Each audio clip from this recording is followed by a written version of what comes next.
हर रह गुजर पे शम्मा जलाना है मेरा काम, तेवर हैं क्या हवा के ये मैं जानता नहीं। काफी समय बाद अपनी सीरीज राज की बातें एक नई कड़ी के साथ, एक नए ज्वलंत विषय के साथ फिर आपके सामने लाया हूं। गंगा जमनी तहजीब। क्या है ये गंगा जमनी तहजीब? आइए इसको थोड़ा विस्तार से जानने की कोशिश करते हैं। शुरू करते हैं अगस्त 1947 से। तो जिस गंगा जमनी तहजीब की हमारे देश के मुसलमान भाई माला जपते हैं, आज उनकी उस तहजीब से आपको रूबरू कराने आया हूं। मेरे पिताजी मुझे बताते थे कि सन 1947 में भारत आजाद हुआ, तभी दिल्ली में बैठे कुछ चंद नेता इस देश को तोड़ने की बातें कर रहे थे। देश के बड़े नेता नेहरू, जिन्ना, और यह कहते मुझे कतई अफसोस नहीं होगा कि गांधी जी भी शामिल थे, क्योंकि नेहरू और जिन्ना को तो प्रधानमंत्री बनना था। आजाद सिर्फ भारत हुआ था, तो दोनों तो प्रधानमंत्री बन नहीं सकते थे। जिन्ना साहब कहते थे देश की आज़ादी हमने भी लड़ी है, देश के मुसलमानों ने देश की आज़ादी के लिए कुर्बानियां दी हैं, हमें अलग राज्य दिया जाए। यानी देश की आज़ादी की लड़ाई की कीमत उन्होंने अलग राज्य, एक नया पाकिस्तान बनाकर ले ली। और हम सब ये जानते हैं कि देश का विभाजन धर्म के आधार पर हुआ। पर हैरानी इस बात की है कि गांधी जी जो वक्त बेवक्त अनशन करने में और आमरण अनशन करने में कभी नहीं चूकते थे, अंबेडकर, पटेल, बोस, इन सब के सामने उन्होंने आमरण अनशन किए। लेकिन जब जिन्ना और नेहरू का बंटवारा कर रहे थे, तब गांधी जी ने अनशन क्यों नहीं किया? विभाजन देश के नेताओं को चाहिए था, देश की जनता को नहीं। लेकिन जैसे ही देश की आज़ादी के साथ साथ देश का विभाजन हुआ, तो हिंदुस्तान के मुसलमानों ने गंगा जमनी तहजीब का रंग दिखाना शुरू कर दिया। मैं रहने वाला हूं पंजाब, डिस्ट्रिक्ट जालंधर के पास एक कस्बा है जिसका नाम नकोदर है। नेकी का दर कहते हैं उसको। जब एक बहुत बड़ा शहर बन चुका है, सच में किसी को यह नहीं मालूम था कि देश का विभाजन हुआ तो देश का कौन सा हिस्सा कटेगा। नकोदर में हमारा घर कस्बे के किनारे पर था। हमारे घर के आसपास लगभग 100 से ज़्यादा घर मुस्लिम परिवारों के थे। केवल उस बीच में हमारा घर अकेला हिंदू परिवार था। हमारा घर 3 मंजिला हवेली नुमा था। हमारे आसपास के सभी मुस्लिम परिवारों के घर कच्चे थे, वर्षों से एक साथ रहते थे, आपस में बहुत प्यार था। लेकिन जब विभाजन की बात चली, जब यह पता चला कि देश में विभाजन धर्म के आधार पर होगा, वर्षों के प्यार और भाईचारे को आपस में रहने वाले सभी मुस्लिमों ने अपनी गंगा जमनी तहजीब दिखानी शुरू कर दी। मेरे दादाजी 5 भाई थे। जमाने में पहलवानी करना, अखाड़े जाना एक रिवाज था। उस ज़माने में कम्युनिकेशन सिस्टम ऐसा नहीं था जो आज है। उस समय केवल रेडियो ही एक माध्यम था। जब सबको यह पता चला कि देश विभाजन धर्म के आधार पर होगा, भारत के टुकड़े होंगे और जो टुकड़ा अलग होगा, इस देश के सभी मुसलमानों को वहाँ जाना होगा, यानी पाकिस्तान। हमारे घर के आसपास के सभी मुसलमानों को जब यह पता चला कि विभाजन पंजाब में होगा, तो उन्होंने ऐसा मान लिया कि वे यहीं रहेंगे और गंगा जमनी तहजीब का एक नया चेहरा हमारे सामने आया।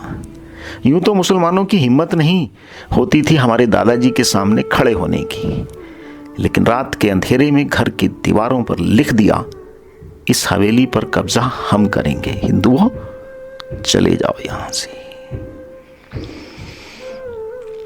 अगस्त 1947 की रात जब यह डिक्लेयर हुआ कि भारत का कौन सा हिस्सा पाकिस्तान जाएगा, नकोदर भारत में रह गया और उन सभी मुसलमानों को देश छोड़कर जाना पड़ा।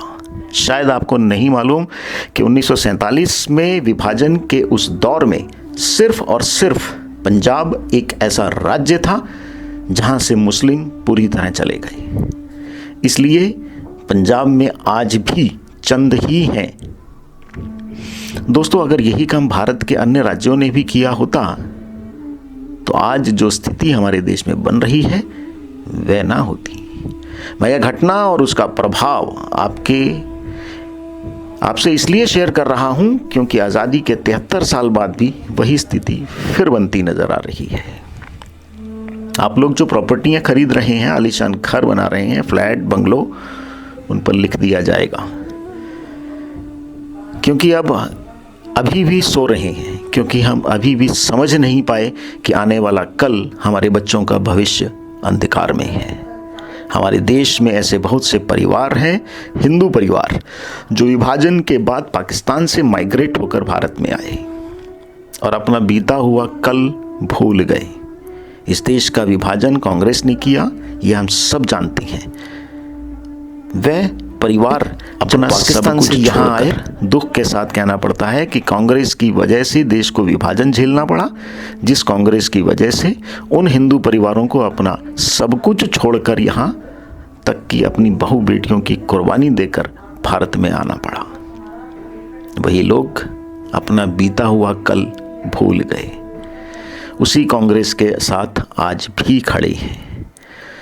दोस्तों, कांग्रेस मुस्लिम है, ये हम सब जानते हैं, और मुस्लिमों की पैरोकार है, उस वोट बैंक को इस्तेमाल करती है, समझ आता है। पर हमारे देश के हिंदू भी कांग्रेस का वोट बैंक है, यह देखकर दुख होता है। ये लोग क्योंकि पहले भी बात भाग कर आए थे, पर अब भागने का मौका नहीं मिलेगा तो क्या होगा, कन्वर्ट हो जाएंगे। लेकिन हम हिंदू, वह हिंदू जो इस देश का है, जागना होगा। अपने आने वाले कल के लिए समर्थन कीजिए खुलकर।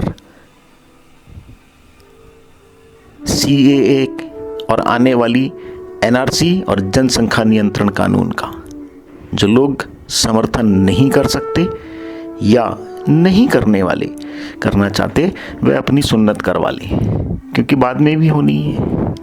भाई और बहनों, मैं सिर्फ एक बार जानता हूं कि इस देश का मुसलमान गंगा जमुनी तहजीब की बात करता है पर उस पर अमल नहीं करता।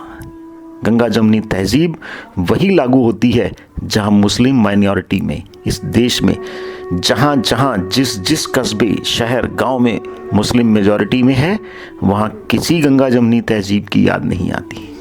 वहां सिर्फ दंगे होते हैं। भारत का इतिहास इस बात का गवाह है। आज भारत को विश्व गुरु बनने से कोई नहीं रोक सकता, पर यह तभी संभव है जब हिंदू एक ध्वजवाहक होंगे। किसी ने कहा है कि मजहब नहीं सिखाता आपस में बैर रखना। दोस्तों, दुनिया में मजहब ही सिखाता है आपस में बैर रखना। आपको मेरी बात पर यकीन नहीं है तो कुरान की 9वें सूरा की 5वीं आयत में क्या कहा गया है आप पढ़ सकते हैं। पर्शिया 40 सालों में खत्म हो गया, ईरान बन गया, सब पर्शियन मारे गए या कन्वर्ट हो गए। विश्व में लगभग 30 देश पूरी तरह मुस्लिम कन्वर्ट हो चुके हैं। 15 या 20 सालों में स्वीडन का भी यही हाल होने वाला है। वहाँ की हवाओं में जहर घुल चुका है। ज़रा सोचिए, पर्शिया में RSS BJP नहीं थे जो उन लोगों को बचा सकती। आप भाग्यशाली हैं, इस देश में, पूरे विश्व में एक ऐसा संगठन है जो केवल हिंदुओं के लिए एक छत्र में हिंदू स्वराज्य और हिंदू राष्ट्र की बात करता है। केवल हिंदुस्तान हिंदुओं के लिए है, यही कहता है। इस सारे प्रकरण को सुनने के बाद, देखने के बाद, यदि आप सोचते हैं कि जो मैं कह रहा हूं सब गलत है, तो आप अपने आप से धोखा कर रहे हैं। आप धोखा दे रहे हैं अपने परिवार को, अपने आने वाली नस्लों को। आप गंगा जमुनी तहजीब का गाना गाते रहें, इफ्तार की पार्टियां करते रहें। जिस दिन आपकी, हमारी बहन बेटियों को तकलीफ होगी तब मेरी बात याद आएगी, पर अफसोस तब तक बहुत देर हो चुकी होगी। धन्यवाद।